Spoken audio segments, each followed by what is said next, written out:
ಇದು ವಿಷ್ಣು ತತ್ವದ ಎರಡನೇ ಭಾಗ. ನಾವು ಈ ವಿಷ್ಣು ತತ್ವನ ಸರಿಯಾಗಿ ಅರ್ಥ ಮಾಡ್ಕೊಳ್ಬೇಕಂದ್ರೆ ನಾವು ನಮ್ಮ ಬುದ್ಧಿಗೆ ಸಾಣೆ ಹಿಡಿಬೇಕಾಗ್ತದೆ. ಯಾಕಂದ್ರೆ ಇದು ಸಾಮಾನ್ಯ ಮನುಷ್ಯನಿಗೆ ಅರ್ಥ ಆಗುವಂತಹ ವಿಷಯ ಅಲ್ಲ. ಇದು ವಿಶೇಷ ಮನುಷ್ಯನಿಗಾಗಿ ಇರುವಂಥದ್ದು. ವಿಶೇಷ ಅಣು ವಿಷ್ಣು ಇದು ಯಾವ ರೀತಿಯ ಪಾರ್ಟಿಕಲ್ ಅಂದ್ರೆ ಈ ಬ್ರಹ್ಮಾಂಡದಲ್ಲಿ ಸಂಚಾರ ಮಾಡ್ತದೆ, ಅದು ಖುಷಿಯಾಗಿ ಮಾಡ್ತದೆ. ಆ ರೀತಿ ವಿಜೃಂಭಿಸ್ತಾ ತನ್ನೆಲ್ಲ ಕಲೆ ಪ್ರಕಟ ಸಹ ಮಾಡ್ತದೆ. ಈ ತತ್ವ ಪ್ರಹ್ಲಾದನಿಗಾಗಿಯೂ ಬರ್ತದೆ, ರಾವಣನಿಗಾಗಿಯೂ ಬರ್ತದೆ, ಕಂಸನಿಗಾಗಿಯೂ ಬರ್ತದೆ, ಶಬರಿಗಾಗಿಯೂ ಬರ್ತದೆ, ದತ್ತಾತ್ರೇಯಗಾಗಿಯೂ ಬರ್ತದೆ, ಪರಶುರಾಮನಿಗಾಗಿಯೂ ಬರ್ತದೆ, ಭರತನಿಗಾಗಿಯೂ ಬರ್ತದೆ, ಹನುಮಂತನಿಗಾಗಿಯೂ ಬರ್ತದೆ, ರಾಧಾಗೋಸ್ಕರನೂ ಬರ್ತದೆ. ಯಾರಿಗೆ ವಿಷ್ಣು ತತ್ವದ ಅನುಗ್ರಹ ಆಗಿದೆಯೋ ಅಂಥವರು ಈ ಜಗತ್ತಲ್ಲಿ ಬೃಹತ್ತಾಗಿ ಬೆಳೀತಾರೆ. ಯಾಕಂದರೆ ವಿಷ್ಣು ಆ ಕರ್ಮಕ್ಷೇತ್ರ, ವಿಷ್ಣು ಆ ಧರ್ಮಕ್ಷೇತ್ರ, ಶಿವ ಆ ಜ್ಞಾನ ಕ್ಷೇತ್ರ, ಮೋಕ್ಷ ಕ್ಷೇತ್ರ. ಜ್ಞಾನ ಮತ್ತು ಮೋಕ್ಷದ ದಾತ ಶಿವ. ಆದರೆ ಆ ಜ್ಞಾನ ಮೋಕ್ಷದ ಬಾಗಿಲಿಗೆ ಕರ್ಕೊಂಡೋಗುವಂತಹ ತತ್ವ ವಿಷ್ಣು. ವಿಷ್ಣು ಸಾಮಾನ್ಯದಿಂದ ಅಸಾಮಾನ್ಯ ಆಗುವಂತಹ ಘಟನೆ. ಗಣಪತಿ ಮತ್ತು ವಿಷ್ಣುವಿನ ಬಗ್ಗೆ ನಾವು ಹಿಂದಿನ ವಿಡಿಯೋದಲ್ಲಿ ತಿಳ್ಕೊಂಡಿದ್ವಿ. ಬುದ್ಧಿ ಜಾಗೃತಿ ಆದರೆ ಅದನ್ನು ಕರ್ಮಕ್ಷೇತ್ರದಲ್ಲಿ ಯಾವ ರೀತಿ ಅದನ್ನು ಉಪಯೋಗ ಮಾಡ್ಕೊಳ್ಳೋದು ಅದನ್ನು ವಿಷ್ಣು ಕಲಿಸ್ತಾರೆ. ಯಾವ ನಿಯಮದ ಪ್ರಕಾರ ವಿಜ್ಞಾನ ಪ್ರಕಟ ಆಗಿದೆಯೋ, ಬ್ರಹ್ಮಾಂಡದಲ್ಲಿ ಏನೆಲ್ಲ ಸಂಚಾಲನೆ ಆಗ್ತಾ ಇದೆಯೋ ಅದು ವಿಷ್ಣು ತತ್ವದಿಂದ ಆಗ್ತಾ ಇದೆ. ವೈಷ್ಣವದ ಆಧಾರ ವಿಷ್ಣು ತತ್ವದ ಜೊತೆಗಿದೆ. ವೈಷ್ಣವ ಇಲ್ಲಿ ನಾನು ಧರ್ಮದ ಬಗ್ಗೆ ಮಾತಾಡ್ತಾ ಇಲ್ಲ. ವೈಷ್ಣವ ಅಂದರೆ ಧರ್ಮವನ್ನು ಸಂಭಾಳಿಸುವವರು. ವಿಷ್ಣು ತತ್ವ ಬಯಸೋದು ಅಭಿವೃದ್ಧಿ, ಪರಿವರ್ತನೆ, ಬದಲಾವಣೆ, ಒಂದು ಸ್ಥಿತಿಯಿಂದ ಇನ್ನೊಂದು ಸ್ಥಿತಿಗೆ ಪರಿವರ್ತನೆ ಆಗೋದು. ಇದು ವಿಷ್ಣು ಬಯಸೋದು. ಯಾಕಂದರೆ ಅವರು ಸಹ ಇದನ್ನೇ ಮಾಡಿದ್ರು. ಅವರು ಮತ್ಸ್ಯದಿಂದ ವರಾಹ, ವರಾಹದಿಂದ ಕೂರ್ಮ, ಕೂರ್ಮದಿಂದ ನರಸಿಂಹ, ನರಸಿಂಹದಿಂದ ವಾಮನ, ವಾಮನದಿಂದ ಪರಶುರಾಮ, ಪರಶುರಾಮನಿಂದ ರಾಮ, ರಾಮನಿಂದ ಕೃಷ್ಣ, ಕೃಷ್ಣನಿಂದ ಬುದ್ಧ, ಬುದ್ಧನಿಂದ ಕಲ್ಕಿ. ಈ ರೀತಿ ನೋಡ್ಲಿಕ್ಕೆ ಹೋದರೆ 24 ಅವತಾರ ಇದೆ. ಹರಿ ಹರಣ ಮಾಡುವವನು, ಅಜ್ಞಾನವನ್ನು ಹರಣ ಮಾಡುವವನು ಹರಿ ವಿಷ್ಣು. ದಶಮಹಾವಿದ್ಯೆ ಸಾಧನೆ ಒಳಗೆ ಅಥವಾ ಸಾಧನೆಯ ಕ್ಷೇತ್ರದೊಳಗೆ. ಇದು ಯಾವ ರೀತಿಯ ಎಲಿಮೆಂಟ್ ಅಂದರೆ ಅದು ತಂತ್ರದಲ್ಲೂ ಸಹ ಕೆಲಸಕ್ಕೆ ಬರ್ತದೆ. ಈ ತತ್ವಕ್ಕೆ ತುಂಬ ಮಹತ್ವವಿದೆ. ಹಾಗೆ ನೋಡ್ಲಿಕ್ಕೆ ಹೋದರೆ ತಂತ್ರ ಶಿವಶಕ್ತಿ ಗಣೇಶನಿಂದ ನಿರ್ಮಾಣ ಆಗಿರುವಂಥದ್ದು. ಗಣೇಶನ ಎಲಿಮೆಂಟ್ ನೋಡ್ಲಿಕ್ಕೆ ಹೋದರೆ, ಉಕ್ರಾಂತಿಯ ಎಲಿಮೆಂಟ್ ನೋಡ್ಲಿಕ್ಕೆ ಹೋದರೆ ಅದು ವಿಷ್ಣು ತತ್ವ. ವಿಷ್ಣು ತತ್ವ ಯಾವ್ಯಾವಾಗ ಪ್ರಕಟ ಆಗಿದೆಯೋ ಅದು ಶಿವನ ಕೃಪೆಯಿಂದನೇ ಆಗಿದೆ. ಬ್ರಹ್ಮಾಂಡ ಪಾಲನೆ ಮಾಡುವ ಕ್ಷಮತೆ ಶಿವನೇ ಕೊಟ್ಟಿದ್ದು. ಸರಿಯಾಗಿ ನೋಡ್ಲಿಕ್ಕೆ ಹೋದರೆ ಶಿವ ಮತ್ತು ವಿಷ್ಣುವಿನಲ್ಲಿ ಭೇದ ಇಲ್ಲ. ಶಿವನೇ ವಿಷ್ಣು, ವಿಷ್ಣುನೇ ಶಿವ. ಬೇರೆ ಬೇರೆ ಹೆಸರು ಕೊಡಲಾಗಿದೆ. ದೇವರೊಬ್ಬನೇ, ನಾಮ ಹಲವು ಅಂತಾರಲ್ಲ ಆ ರೀತಿ. ಒಂದು ಫ್ರೀಕ್ವೆನ್ಸಿ ಇದೆ, ಒಂದು ರೇಡಿಯೋ ಇದೆ, ಒಬ್ಬ ಕ್ಯಾಪ್ಚರ್ ಮಾಡುವವನಿದ್ದಾನೆ. ಕೃಷ್ಣ ಏನು ಭಗವದ್ಗೀತೆಯ ಉಪದೇಶ ಅರ್ಜುನನಿಗೆ ಮಾಡಿದ್ರು ಅದನ್ನು ಮುಂಚೆ ಅವರು ಬೇರೆಯವರಿಗೂ ಮಾಡಿದ್ದಾರೆ. ಅವರೇನು ಮುಂಚೆ ಸೂರ್ಯನಿಗೂ ಸಹ ಆ ಉಪದೇಶ ಮಾಡಿದ್ರು. ಆ ಜ್ಞಾನನ ಶ್ರೀಕೃಷ್ಣ ಪರಮಾತ್ಮ ಎಲ್ಲಿಂದ ಪಡೆದದ್ದು? ಕೃಷ್ಣನಿಗೂ ಸಹ ಜ್ಞಾನ ಎಲ್ಲಿಂದಾದರೂ ಬಂದಿರಬಹುದು. ಇದೆಲ್ಲ ಫ್ರೀಕ್ವೆನ್ಸಿ, ವೈಬ್ರೇಷನ್ನ ಆಟ. ನಾವಿಲ್ಲಿ ತತ್ವ ಬೋಧದಲ್ಲಿ ಏನು ಅರ್ಥ ಮಾಡ್ಕೊಳ್ಬೇಕು ಅಂದರೆ, ಯಾಕೆಲ್ಲಿ ನಾವು ತತ್ವದ ಬಗ್ಗೆ ಮಾತಾಡ್ತಾ ಇದ್ದೀವಿ, ಭಗವಂತನ ಲೀಲೆಯ ಬಗ್ಗೆ ಮಾತಾಡ್ತಾ ಇಲ್ಲ. ಈ ಮೂರ್ಖರೇ ಲೀಲೆಯ ಬಗ್ಗೆ ಮಾತಾಡೋದು.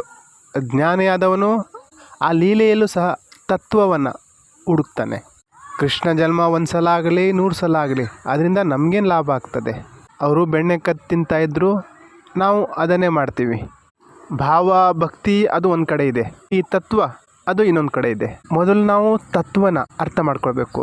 ತತ್ವನ ಅರ್ಥ ಮಾಡಿಕೊಂಡು ಭಕ್ತಿ ಮಾಡಿದ್ರೆ ಆವಾಗ ತನ್ನಿಂತಾನೇ ಬ್ರಹ್ಮಾಂಡದ ಎಲ್ಲ ಜ್ಞಾನ ಸಿಗ್ತದೆ. ಮೊದಲು ಅರ್ಥ ಮಾಡ್ಕೋಬೇಕು, ಆಮೇಲೆ ನಂಬಬೇಕು. ಆದರೆ ನಾವೇನು ಮಾಡ್ತೀವಿ ಅಂದರೆ ಅರ್ಥ ಮಾಡ್ಕೊಳ್ಳಲ್ಲ, ನಂಬಿಡ್ತೀವಿ. ನಾವು ಕೃಷ್ಣನನ್ನು ನೋಡಿಲ್ಲ, ನಂಬ್ತೀವಿ. ರಾಮನನ್ನು ನೋಡಿಲ್ಲ, ನಂಬ್ತೀವಿ. ನಾವು ಅಲ್ಲಿ ಇಲ್ಲಿ ಕಥಾವಾಚಕರಿಂದ ತಿಳ್ಕೊಂಡಿದ್ದೀವಿ. ಕೃಷ್ಣ ಗೋವರ್ಧನ ಪರ್ವತ ಎತ್ತಿರಬಹುದು, ನಾವು ಸ್ವಲ್ಪ ತಿಳ್ಕೊಂಡಿದ್ದೀವಿ. ಕೃಷ್ಣ ಕಾಳಿಂಗ ಸರ್ಪದ ಮರ್ದನ ಮಾಡಿದ್ದಾರೆ, ತಿಳ್ಕೊಂಡಿದ್ದೀವಿ. ಇವೆಲ್ಲ ನಾವು ಟಿವಿ ಧಾರಾವಾಹಿಯಲ್ಲೆಲ್ಲ ನೋಡಿದ್ದೀವಿ. ನಮ್ಮ ಜೀವನದಲ್ಲಿ ಗುರುವಿನ ಸಾಮೀಪ್ಯ ಪ್ರಾಪ್ತಿಯಾಗಿಲ್ಲ. ಗುರು ತತ್ವಜ್ಞಾನಿ ಆಗಿರಬೇಕು, ಬ್ರಹ್ಮನಿಷ್ಠನಾಗಿರಬೇಕು, ಬುದ್ಧು ಆಗಿರಬಾರ್ದು. ಈಗಿನ ಗುರು ಸಹ ಬಂಧನದಲ್ಲೇ ಬಿದ್ದಿದ್ದಾರೆ ಅಂದರೆ ಅವರು ನಮಗೆ ಮೂಲ ತತ್ವದ ತನಕ ಕರ್ಕೊಂಡು ಹೋಗಲ್ಲ. ಅವರಂತೂ ಇನ್ನೂ ನಮ್ಮನ್ನು ಭ್ರಮೆಯಲ್ಲೇ ಇಡ್ತಾ ಇದ್ದಾರೆ. ಯಾವ ರೀತಿ ಬಂಧನ? ಅವ್ರು ಯಾವುದಾದ್ರೂ ನಮಗೆ ಪೂಜೆ ಕೊಡ್ತಾರೆ, ಈ ಪೂಜೆ ಮಾಡು, ಒಂದು ಮೂರ್ತಿಯ ಪೂಜೆ ಮಾಡು ಅಂತ ಅವ್ರು ಹೇಳ್ತಾರೆ, ನಾವು ಮಾಡ್ತೀವಿ. ಆದರೆ ಅದರ ತತ್ವ ರಹಸ್ಯ ಅವ್ರು ನಮಗೆ ಹೇಳಲ್ಲ. ದೇವರ ಕೈಯಲ್ಲಿ ಗದೆ ಯಾಕಿದೆ, ಏನದರ ಸೂಚನೆ, ಏನದರ ಸಂಕೇತ, 4 ಭುಜ ಏನಿದರ ಅರ್ಥ, ಸುದರ್ಶನ ಚಕ್ರ ಏನಿದರ ಅರ್ಥ, ನಿಮ್ಮ ಗುರುಗಳಿಗೆ ಕೇಳಿ ನೋಡಿ. ಯೂನಿವರ್ಸ್ನ ಒಳಗೆ ವಿಜ್ಞಾನಿಗಳು ಇನ್ನೂವರೆಗೂ ಮೇಲ್ಗಡೆ ಯಾರೋ ಕೂತ್ಕೊಂಡು ಇದನ್ನೆಲ್ಲ ಮಾಡ್ತಾ ಇದ್ದಾರೆ ಅಂತ ಏನೋ ಕಂಡುಹಿಡ್ದಿಲ್ಲ. ವೇದ ಏನೋ ವ್ಯಾಖ್ಯಾನ ಮಾಡಿದ್ದೆ, ಸಹಸ್ರ ಶೇಷದ ಪುರುಷನಿದ್ದಾನೆ. ಕುರುಕ್ಷೇತ್ರ ಯುದ್ಧದಲ್ಲಿ ನಾವು ಶ್ರೀಕೃಷ್ಣ ಪರಮಾತ್ಮನ ಸಹಸ್ರ ಶೇಷನ ವಿರಾಟ್ ಪುರುಷನ ನೋಡಿರ್ತೀವಿ. ಅದು ಬ್ರಹ್ಮಾಂಡೀಯ ವಿಜ್ಞಾನ, ಕಾಸ್ಮಾಲಜಿ, ಅದು ವೈಬ್ರೇಷನ್, ಫ್ರೀಕ್ವೆನ್ಸಿ, ಅದು ತರಂಗ ಬುದ್ಧಿಲಿ ಪ್ರವೇಶ ಆದಾಗ, ಆ ತರಂಗ ಬುದ್ಧಿಯೊಳಗೆ ಪ್ರವೇಶ ಆದಾಗ ಅದನ್ನು ಧೀಮಹಿ ತತ್ವ ಅಂತಾರೆ. ಅದು ಬುದ್ಧಿಯೊಳಗೆ ಪ್ರವೇಶ ಆಗಿ ಹೊರಗಡೆ ಬರ್ತದೆ, ಅದನ್ನು ಪ್ರಚೋದಯಾತ್ ಅಂತಾರೆ. ಧಿಯೋ ಯೋನಃ ಪ್ರಚೋದಯಾತ್. ಮೊದಲು ತತ್ವದ ಎಸೆನ್ಸ್ ನಮ್ಮ ಬುದ್ಧಿಯೊಳಗೆ ಇಳಿಬೇಕಾಗ್ತದೆ. ಆವಾಗ ಅದು ನಮಗೆ ಅರಿವಾಗ್ತದೆ, ಭಗವಂತ ನಮ್ಮೊಳಗಿದ್ದಾನೆ, ರಾಮ ನಮ್ಮೊಳಗಿದ್ದಾನೆ, ಕೃಷ್ಣ ನಮ್ಮೊಳಗಿದ್ದಾನೆ, ಬುದ್ಧ ನಮ್ಮೊಳಗಿದ್ದಾನೆ, ಮಹಾವೀರ, ನಾನಕ, ಶಿವ ಎಲ್ಲರೂ ನಮ್ಮೊಳಗೇನೆ ಇದ್ದಾರೆ. ಮುಜ್ಮೆ ಬ್ರಹ್ಮ, ಮುಜ್ಮೆ ವಿಷ್ಣು, ಮುಜ್ಮೆ ಶಿವ ಹೇ, ಮುಜ್ಮೆ ಶಕ್ತಿ, ಫಿರ್ ಮೈ ಕಾಹೆ ಮಂದಿರ್ ಜಾऊं, ಫಿರ್ ಮೈ ಕಾಹೆ ತೀರ್ಥ ನಹಾऊं. ಅಂಧಶ್ರದ್ಧೆ ಒಂದು ಲಿಮಿಟಲ್ಲಿರಬೇಕು. ನಾವು ಗುರುವಿನ ಸಂಘ ಮಾಡಬೇಕು, ನಮಗೆ ತತ್ವಜ್ಞಾನ ತನಕ ತಲುಪಿಸುವಂಥವರು. ಆ ತತ್ವದಲ್ಲಿ ನಮಗೆ ಕರೆದುಕೊಂಡು ಹೋದಾಗಲೇ ನಮ್ಮ ವಿವೇಕದ ಬೀಗ ಓಪನ್ ಆಗುತ್ತೆ, ಜ್ಞಾನ ಮೂಡ್ತದೆ. ಈಗೇನಾಗಿದೆ ಅಂದರೆ ನಮ್ಮ ಬುದ್ಧಿಗೆ ತುಕ್ಕು ಹಿಡಿದಿದೆ. ಇವತ್ತು ನಾವು ಬೆಣ್ಣೆ ಕೃಷ್ಣನ ಪೂಜೆ ಮಾಡ್ತಾ ಇದ್ದೀವಿ. ನಮ್ಮ ಕೃಷ್ಣ ಇನ್ನೂ ದೊಡ್ಡವನೇ ಆಗಿಲ್ಲ ಅಂದಮೇಲೆ ಮಹಾಭಾರತನ ಆ ಕುರುಕ್ಷೇತ್ರನ ಮಾಡೋದು ಯಾವಾಗ ಅವನು ದೊಡ್ಡವನಾಗಿ ದುರ್ಯೋಧನನ ನಾಶ ಮಾಡೋದು, ನಮ್ಮ ಅಹಂಕಾರನ ನಾಶ ಮಾಡೋದು ಯಾವಾಗ ಮಾಡೋದು? ನಮ್ಮೊಳಗಿನ ಕೃಷ್ಣ ದೊಡ್ಡವನಾಗ್ತಾನೆ ಇಲ್ಲ. ಕೃಷ್ಣ ವಿಷ್ಣುವಿನ ಮಹಾನ್ ಕಲೆ, ಕೃಷ್ಣ ಸಾಕ್ಷಿ. ನಾವು ಭಗವಂತನ ಅರ್ಥ ಮಾಡ್ಕೊಳ್ಬೇಕಂದ್ರೆ ಎಷ್ಟು ಸಮಯ, ಎಷ್ಟು ವರ್ಷ ಕಳಿಬೇಕಾಗ್ಬೋದು. ಭಕ್ತಿ ಮಾಡೋದ್ರಿಂದ ಭಗವಂತ ಸಿಗ್ತಾನೆ, ಇದು ನಿಜ, ಸನಾತನ ಸತ್ಯ. ಭಕ್ತರಿಗೆ ಭಗವಂತ ಸಿಕ್ಕಿದ್ದಾನೆ. ಪ್ರಶ್ನೆ ಯಾವ ರೂಪದಲ್ಲಿ? ಮೀರಾಬಾಯಿಗೆ ಆ ಪರಮಾತ್ಮನ ದರ್ಶನ ಆಯಿತು, ರಾಧೆಗೂ ಆಯಿತು, ಹನುಮಂತನಿಗೆ ಭಗವಂತನ ಪ್ರಾಪ್ತಿ ಆಯಿತು, ಎಷ್ಟೋ ಸಂತರಿಗೆ ಭಗವಂತನ ಪ್ರಾಪ್ತಿ ಆಯಿತು. ಆದರೆ ಯಾವ ರೂಪದಲ್ಲಿ? ಆ ರೂಪದ ಪರಿಭಾಷೆನಾದರೂ ನಾವು ಅರ್ಥ ಮಾಡ್ಕೊಳ್ಬೇಕು ತಾನೆ. ಸ್ವರೂಪದ ಜ್ಞಾನ ಇಲ್ಲದೆ ಮಾಡುವಂತಹ ಭಕ್ತಿ ಅಂಧಭಕ್ತಿ. ನಿರಾಕಾರ ತತ್ವದಿಂದಲೇ ಎಲ್ಲ ಪ್ರಕಟ ಆಗಿದೆ. ನಾವು ನೈವೇದ್ಯ ಇಟ್ಟಿಲ್ಲ ಅಂತ ದೇವರೇನು ಕೋಪ ಮಾಡ್ಕೊಳ್ಳಲ್ಲ. ಬೇರೆ ಬೇರೆ ಕಲ್ಪದ ದೇವತೆಯ ವಿಜ್ಞಾನ ಏನಿದೆ ಅದನ್ನು ಮೊದಲು ನಾವು ಅರ್ಥ ಮಾಡ್ಕೊಳ್ಬೇಕಾಗ್ತದೆ. ಆ ಕಲ್ಪದಲ್ಲಿ ಏನಿತ್ತೋ ಅಲ್ಲಿ ಅದನ್ನು ಮಾಡೋದ್ರಿಂದ ಮುಕ್ತಿ ಸಿಗ್ತಾ ಇತ್ತು. ಈಗ ಬೇರೆ ಕಲ್ಪ ನಡೀತಾ ಇದೆ. ಇಲ್ಲೇನು ಮಾಡಬೇಕು? ಇಲ್ಲಿ ಮುಕ್ತಿಗಾಗಿ ಏನು ಮಾಡಬೇಕು? ನಾವು ಅದನ್ನು ಮಾಡಬೇಕೇ ಹೊರತು ಇನ್ನೂ ಹಳೆಯದನ್ನೇ ಹಿಡ್ಕೊಂಡು ಕೂತ್ಕೊಂಡ್ರೆ ಆಗಲ್ಲ. ಹಿಂದಿನ ಎಷ್ಟೋ ಸಾಧು ಸಂತರು ಪ್ರೇಮದಲ್ಲಿ ಪರಮಾತ್ಮನ ಪಡೆದರು. ಆದರೆ ನಮ್ಮ ಪ್ರೇಮ ಎಂಥದ್ದು? ನಮ್ಮ ಪ್ರೇಮದಲ್ಲಿ ಅತಿ ದೊಡ್ಡ ವಾಸನೆ ಅಡಗಿದೆ, ಸ್ವಾರ್ಥ ಅಡಗಿದೆ, ಆಸೆ ಅಡಗಿದೆ. ನಾವು ಮುಕ್ತಿ ಮಾರ್ಗದಲ್ಲಿ ಎಲ್ಲಿ ಹೋಗ್ತಾ ಇದ್ದೀವಿ? ನಾವು ದೇವರಿಂದಲೂ ಸಹ ಒಂದು ಸೆಕ್ಯೂರಿಟಿನ ಬಯಸ್ತಾ ಇದ್ದೀವಿ. ನಾವಿಲ್ಲಿ ದೊಡ್ಡ ತಪ್ಪನ್ನೇ ಮಾಡ್ತಾ ಇರ್ತೀವಿ. ಯಾಕಂದರೆ ನಾವು ರಾಮನ ಅರ್ಥ ಮಾಡ್ಕೊಂಡಿಲ್ಲ, ಕೃಷ್ಣನ ಅರ್ಥ ಮಾಡ್ಕೊಂಡಿಲ್ಲ, ನರಸಿಂಹನ ಅರ್ಥ ಮಾಡ್ಕೊಂಡಿಲ್ಲ. ಇವೆಲ್ಲ ಕಲೆ, ಇವೆಲ್ಲ ಪರಮೇಶ್ವರನ ಕಲೆ. ಯಾವಾಗ ನಾವು ನರಸಿಂಹ ಆಗಬೇಕು, ಯಾವಾಗ ನಾವು ವಾಮನ ಆಗಬೇಕು, ಯಾವಾಗ ಪರಶುರಾಮ ಆಗಬೇಕು, ಇದು ನಮ್ಮ ಕೈಲಿರಬೇಕು. ಆ 10 ಅವತಾರ, ಆ 10 ಮಹಾವಿದೆ ನಮ್ಮೊಳಗಿದೆ. ನಾವು ಪರಮಾತ್ಮನಿಗೆ ಭೋಗ ಕೊಟ್ಟು ಮುಕ್ತಿಯ ಯಾಚನೆ ಮಾಡ್ತಾ ಇದ್ದೀವಿ. ಅವನನ್ನು ಮುಕ್ತ ಮಾಡಿದ್ರೆ ನಾವು ಮುಕ್ತಿ ಆಗ್ತೀವಿ. ನಾವು ದೇವರನ್ನು ಸಹ ಸುಖ ಸುಮ್ಮನೆ ಬಂದಿ ಮಾಡಿಟ್ಟಿದ್ದೀವಿ, ನಮ್ಮೊಳಗೇನೆ ಕಟ್ಟಿ ಆಗ್ಬಿಟ್ಟಿದ್ದೀವಿ. ಅವನು ಮಾತಾಡ್ಲಿಕ್ಕೆ ಬಯಸ್ತಾ ಇದ್ದಾನೆ, ಅದು ನಾವು ಕೇಳಕ್ಕೆ ತಯಾರಿಲ್ಲ. ಅವನು ನಮಗೆ ಸರಿಯಾದ ದಾರಿ ತೋರಿಸ್ಲಿಕ್ಕೆ, ನಿದರ್ಶನ ಮಾಡಲಿಕ್ಕೆ ತಯಾರಿದ್ದಾನೆ. ನಾವು ಬೇಡ ಬೇಡ ಅಂತಿದ್ದೀವಿ. ಭಗವಂತ ಹೇಳ್ತಾ ಇದ್ದಾನೆ, ಅರ್ಜುನ ಎದ್ದೇಳು, ಕಾಂಡಿವ ಎತ್ತು, ಯುದ್ಧ ಮಾಡು. ಆದರೆ ನಾವೇನು ಹೇಳ್ತಾ ಇದ್ದೀವಿ? ಬೇಡ ಪ್ರಭು, ಹೋದ್ಸಲ ಆಗಿತ್ತಲ್ವ, ಇನ್ನೇನು ಸುಸ್ತಾಗಿದ್ದೀನಿ ಅಂತಿದ್ದೀವಿ. ಹಾಗಾಗಿ ನಮ್ಮೊಳಗಿನ ಕೃಷ್ಣ ಮೌನಿಯಾಗಿದ್ದಾನೆ. ನಾವು ನಮ್ಮ ಸ್ವಾರ್ಥಕ್ಕಾಗಿ ಬದುಕ್ತಾ ಇದ್ದೀವಿ, ಧರ್ಮಕ್ಕಾಗಿ ಬದುಕ್ತಾ ಇಲ್ಲ. ನಾವು ಪರಮಾತ್ಮನಿಗಾಗಿಯೂ ಸಹ ಬದುಕ್ತಾ ಇಲ್ಲ, ಒಂದು ವೇಳೆ ಪರಮಾತ್ಮನಿಗಾಗಿ ಬದುಕ್ತಾ ಇದ್ರೆ ಇಷ್ಟೊತ್ತಿಗೆ ಪರಮಾತ್ಮನ ಸಾಕ್ಷಾತ್ಕಾರ ಆಗ್ತಾ ಇತ್ತು. ನಾವು ನಮ್ಮ ಪರಿವಾರಕ್ಕಾಗಿ, ಕುಟುಂಬಕ್ಕಾಗಿ, ಸಂಬಂಧಿಕರಿಗಾಗಿ, ನಮ್ಮ ಇಷ್ಟದ ಜನರಿಗಾಗಿ ಬದುಕ್ತಾ ಇದ್ದೀವಿ. ನಾವು ಮಾಯೆಗಾಗಿ ಬದುಕ್ತಾ ಇದ್ದೀವಿ, ಐಷಾರಾಮಕ್ಕಾಗಿ ಬದುಕ್ತಾ ಇದ್ದೀವಿ. ನಮ್ಮೊಳಗೆ ಭಗವತ್ ಚಿಂತನೆ ಏನಾದರೂ ಆಗ್ತಾ ಇದ್ದಿದ್ರೆ ನಾವು ಎಲ್ಲಿಯಾದರೂ ತಲುಪ್ತಾ ಇದ್ವಿ. ವಿಷ್ಣು ತತ್ವ ಅಂದರೆ ಸದಾ ಯುದ್ಧಕ್ಕಾಗಿ ತಯಾರಾಗಿರುವಂಥವನು, ಸದಾ ಯುದ್ಧದಲ್ಲಿ ಸ್ಥಿರವಾಗಿರುವಂಥವನು, ಅವನು ವೀರರಲ್ಲಿ ವೀರ. ವಿಷ್ಣು ತತ್ವ ಪರಬ್ರಹ್ಮ, ಪರಮಾತ್ಮನ ವೀರ ರಸ, ಈಶ್ವರನ ವೀರ ರಸ.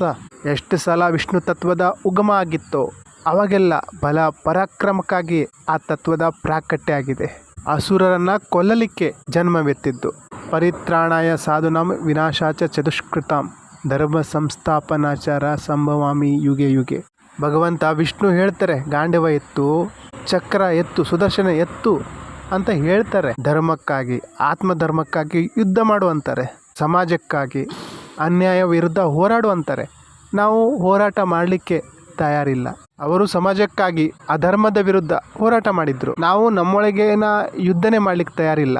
ನಾವು ನಮ್ಮ ಜೊತೆ ಯುದ್ಧ ಮಾಡಲಿಕ್ಕೂ ಸಹ ತಯಾರಿಲ್ಲ, ಓಡ್ತಾ ಇದ್ದೀವಿ. ಇನ್ನು ಅಂಧಶ್ರದ್ಧೆ ಜೊತೆ ಯಾವ ರೀತಿ ಹೋರಾಟ ಮಾಡ್ತೀವಿ? ಒಂದು ಮಹಾಭಾರತನ, ಒಂದು ರಾಮಾಯಣನ ನಮ್ಮೊಳಗೆ ನಡೆಸಿ ನೋಡಬೇಕು. ಪರಮಾತ್ಮ ನಿಜವಾಗ್ಲೂ ನನಗೆ ನಿನ್ನ ಪ್ರಾಪ್ತಿ ಮಾಡ್ಕೊಳ್ಬೇಕು ಕೂಗಿ ಅವನು ಸಾರಥಿಯಾಗಿ ಬಂದೇ ಬರ್ತಾನೆ. ನಮ್ಮ ರಥದ ಸಾರಥಿಯಾಗಿ ಹೊಸ ಗೀತೆನ ಹೇಳ್ತಾರೆ. ಆದರೆ ನಾವು ತಯಾರಾಗಬೇಕಲ್ಲ. ನಾವು ನಮ್ಮ ಆತ್ಮದ ಪ್ರಕಟ ಮಾಡಲಿಕ್ಕೆ ತಯಾರಿಲ್ಲ, ಆತ್ಮಜ್ಞಾನಕ್ಕಾಗಿ ಶ್ರಮ ಪಡಲಿಕ್ಕೆ ತಯಾರಿಲ್ಲ. ಇಲ್ಲಿಂದಲೇ ವಿಷ್ಣು ತತ್ವ ನಡೆಯೋದು. ಮೊದಲು ತತ್ವರೂಪದಲ್ಲಿ ನಾನು ಆತ್ಮ ಅನ್ನೋದು ಸ್ಪಷ್ಟ ಆಗಬೇಕು. ಮೊದಲು ಆತ್ಮದ ಸಾಕ್ಷಿ ಆಗಬೇಕು. ಈ ಶರೀರದಲ್ಲಿ ನಮ್ಮ ಆತ್ಮ ಬಂದು ಏನು ಮಾಡ್ತಾ ಇದೆ? ವಿಷ್ಣು ಸಹಸ್ರ ಬಹುದೊಡ್ಡ ಯೋಗ. ಅದರಿಂದ ನಮ್ಮ ಸಹಸ್ರ ಯೋಗ ಓಪನ್ ಆಗ್ತದೆ. ಈ ಸಹಸ್ರ ನಾಮಾವಳಿ ಯಾವುದೆಲ್ಲ ಇದೆಯೋ, ವಿಷ್ಣು ಸಹಸ್ರನಾಮ ಆಗಿರ್ಬೋದು, ಲಲಿತಾ ಸಹಸ್ರನಾಮ ಆಗಿರ್ಬೋದು, ಕಾಳಿ ಆಗಿರ್ಬೋದು, ಶಿವ ಆಗಿರ್ಬೋದು, ಅವು ಸಹಸ್ರ ಭಾವ. ಅವು ವಿದ್ಯೆನ ಪ್ರಕಟ ಮಾಡಲಿಕ್ಕೆ ಸಹಸ್ರ ಭಾವ, ಆ ತತ್ವನ ಪ್ರಕಟ ಮಾಡಲಿಕ್ಕಿರುವಂಥದ್ದು. ಊರ್ಜೆ ಒಂದೇ. ದುರ್ಗಾ, ವಿಷ್ಣು, ಕಾಳಿ, ಶಿವ ಊರ್ಜೆ ಒಂದೇ. ಒಂದರಿಂದಲೇ ಅದು ನಡೀತದೆ. ಆದರೆ ಅದಕ್ಕೆ ಬೇರೆ ಬೇರೆ ಹೆಸರು ಕೊಟ್ಟಿದ್ದಾರೆ, ರೂಪ ಕೊಟ್ಟಿದ್ದಾರೆ. ಯಾರಿಗೋ ವಿಷ್ಣು ರೂಪದಲ್ಲಿ, ಯಾರಿಗೋ ಕಾಳಿ ರೂಪದಲ್ಲಿ, ಯಾರಿಗೋ ದುರ್ಗಾ ರೂಪದಲ್ಲಿ, ಯಾರಿಗೋ ಶಿವನ್ ರೂಪದಲ್ಲಿ ಪ್ರಾಪ್ತಿ ಆಗಿದೆ. ನಮ್ಮ ಬುದ್ಧಿ ಎಲ್ಲಿ ಸೀಮಿತ ಆಗಿದೆ ಅದನ್ನು ನೋಡಬೇಕು. ನಮ್ಮ ವಿಷ್ಣು ಎಲ್ಲಿ ಸ್ಟ್ರಕ್ ಆಗಿದ್ದಾನೆ ಅದನ್ನು ನೋಡಬೇಕು. ಚಿಂತನೆ ಮಾಡಬೇಕು, ಮಂಥನ ಮಾಡಬೇಕು. ಭಗವಂತನ ಭಕ್ತಿನ ತಿಳ್ಕೊಂಡು ಮಾಡಿದ್ರೆ ತುಂಬ ಆನಂದ ಇರ್ತದೆ, ಖುಷಿ ಇರ್ತದೆ. ಅಂಧಶ್ರದ್ಧೆ, ಅಂಧವಿಶ್ವಾಸದಿಂದ ದೂರಾಗಿ ಪೂರ್ಣ ಪರಮಾತ್ಮನ ಪ್ರಾಪ್ತಿ ಮಾಡಿಕೊಳ್ಳಿ.